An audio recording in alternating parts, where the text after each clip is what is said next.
Welcome once again to another video after the Grand Prix. Well, the Grand Prix was yesterday, but after getting all the information and everything, because there were some after race things that were pending, like Ferrari complaining for the Red Bull. We'll check that later. But anyway, it was an interesting race. Typically, right, usually it doesn't rain in Monaco. It did rain in Monaco this weekend at the beginning of the race, and that brought intensive race the first period of the race, to be honest, because once the racetrack was dry, it was as boring as it can be. So let's check something interesting that we saw on Sunday. For example, new helmets. We saw it all the weekend. Hamilton, for example, was changing helmets all the time.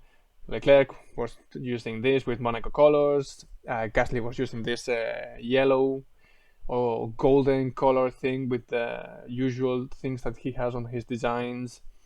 Hamilton with some crystals. I forgot the name of the crystal, but it's one of his favorite crystals or something like this. Why he's using it here, no clue. This is Lando Norris with his usual helmet for 2022 and some white color, according to what they are saying it's for Bruce McLaren commemoration. Perez also changed the design of his helmet, some gray colors here. I don't know why he removed the Mexico thing, but anyway, this is Valtteri Bottas, mentioned for the casino. But anyway, let's focus on the rain. As we saw, the rain was the main ingredient for the race. The beginning, it was delayed. Not because the rain, actually, it was because the lighting procedure and some electric stuff were down, so they had to fix it, and that's why they started later than expected. But anyway, there was a lot of rain. They started behind the safety car. It was supposed to be a stopping start from the grid, as it was like this. However, because this thing were not working, the starting procedure was not working because of power outage. They had to do a rolling start. I don't believe that. It's rain, and when it's raining in F1 in recent years, it has never been a stopping start. They are afraid that something might happen. I don't know. I don't care. I mean, usually it's like this. It takes things away. Also, it's safer. But anyway, it's a debate. You can see the amount of water that there was in the beginning. It was unsafe. Well, I don't know. I mean, you have some extreme wet tires that can evacuate up to 60 liters or something like this of water. If those tires don't work, then why do you have the rain tires? Anyway, they should race. If you cannot go, I mean, this amount of water can be afforded. Not the hardened. I don't know, if you go to Malaysia and there is a huge thunderstorm, then yes, so of course you cannot do anything. But here, this amount of water, for me, it was able to race. Drivers are complaining, it's not safe, blah, blah, blah. I mean, just go slower, mate. And once the rain stopped, this was the new formation lap. And as you can see, Nicolas Latifi is digging his own grave for Williams. I think after the mid-season, probably he's gonna be out of the team. If it's not mid of the season, for next season, for sure he's out of the team. Nick De Vries is the one that looks like is gonna be the one taking that seat after Piastri is closer to being to Alpine. And this was one of the bravest drivers. He started with the intermediates, or changed I think Vettel as well changed to the intermediates quite early on the race, trying to gain the advantage, and there was a big advantage. I mean, they started lapping much faster than everybody else, fast enough to be able to overtake in Monaco in any corner, not just at the end of at the exit of the tunnel, where basically they didn't overtake there. They were overtaking in other points of the race track. So yeah, he was one of the best, or the bravest in the grid that took the decision early on. And as you can see here, like, this is not a place where you will usually overtake because there is some banking over in that corner over here. But he did overtake, actually, a couple of cars there, like Wang Yu Zhou. And this is for me, the race winning decision. Perez, I don't know if it was his call or Red Bull's call, but they decided to diverse the strategies, which Ferrari did later. They should have done it earlier, seeing how Pierre Gasly, for example, was lapping much faster than any of these people with the extreme tires.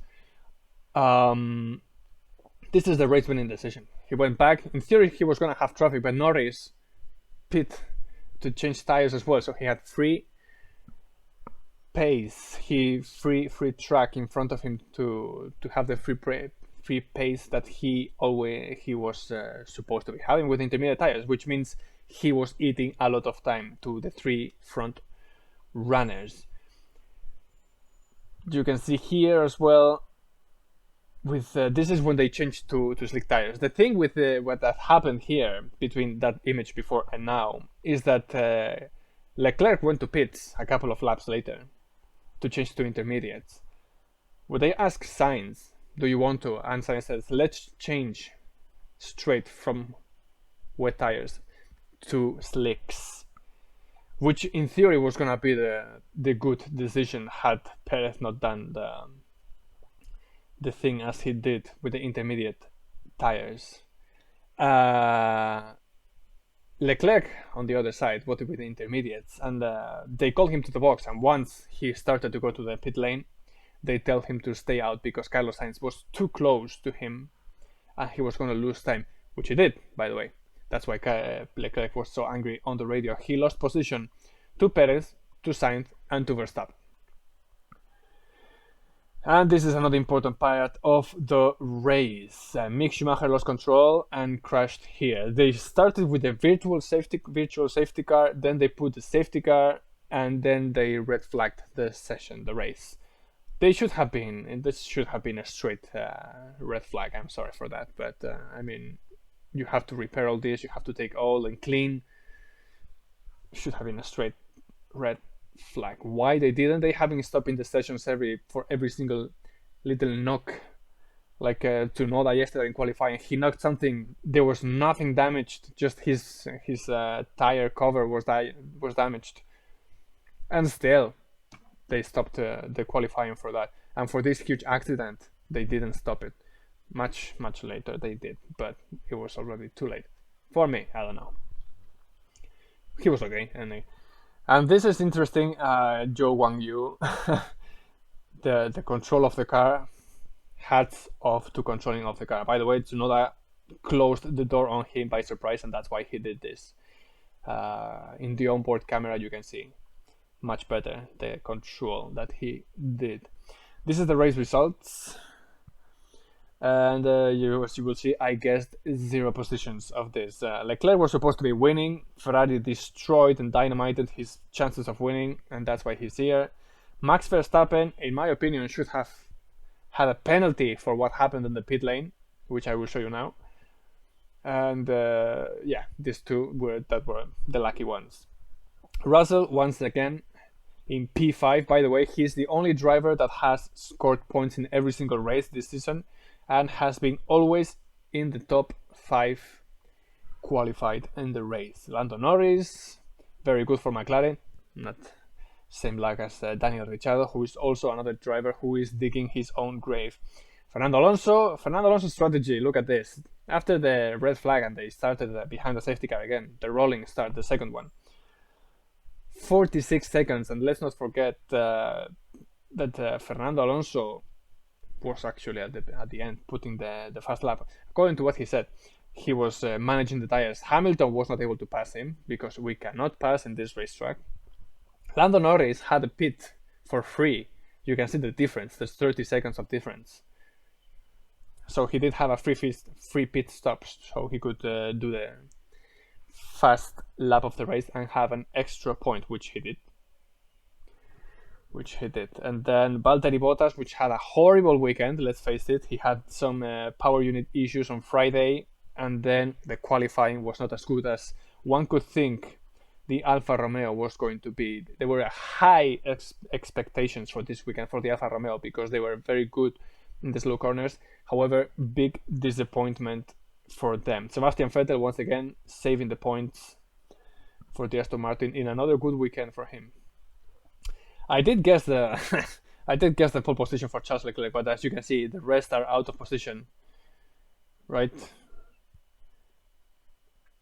But anyway, this is the first incident that I wanted to analyze. Hamilton was arriving at the first corner in more or less the same level as Esteban Ocon, but Esteban threw the car in and they had a touch. For me, this is a race incident. The stewards delivered that it was Ocon's fault for closing the door like this, and they gave him a 5-second penalty. For me, it's not a penalty. I mean, it's a race incident. Maybe he didn't see him, which I kind of do not believe, or he was not expecting him to be there. I don't know, but for me, it's a race incident, especially when nothing happened out of this. Hamilton damaged a little bit his front wing, but that's it. 5-second penalty for this. I mean, I don't know. It's a race incident, but you're not. Anyway. And this is the second one. You cannot see here, but the pit lane yellow line is like somewhere here, they say, under the tire of Max Verstappen. There are 19 drivers in the race and in the pit and the grid that were able to exit here with the slick tires when the track was kind of damped without touching the yellow line, which, let's remember, is not allowed according to the regulations. It's not allowed to touch it. Of course, it's not allowed to go to the left or to the right, depending on the racetrack. He did touch it. He did go over the line, and he did go to the left of the line. However, the stewards, as you will see in this one, Ferrari did protest this because it was clear and it was on the onboard. In the race, they showed the onboard, and the stewards did zero about it. They showed it a couple of times, actually, 2 or 3 times it was shown, and they did nothing. So they protested because, well, first it said that it was Checo Perez, but in the helmet it was clear it was Max Verstappen. So they put the thing for both of them. They protested for both of them. For Perez, it was clear it was not him. He did it okay. So there are 19 drivers on the grid that passed that point without touching the yellow line, except for one, Max Verstappen. And it was rejected.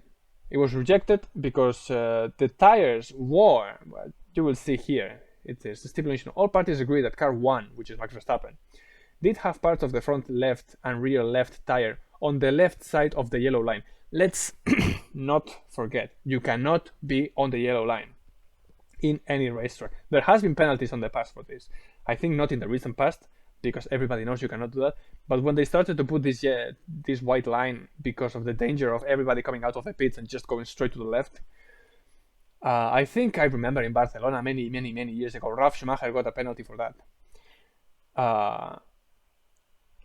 So it was on the left side of the yellow line. All parties agreed that most of the left front tire and left rear tires of the car remained on the yellow line. Let's not forget, you cannot be on the line.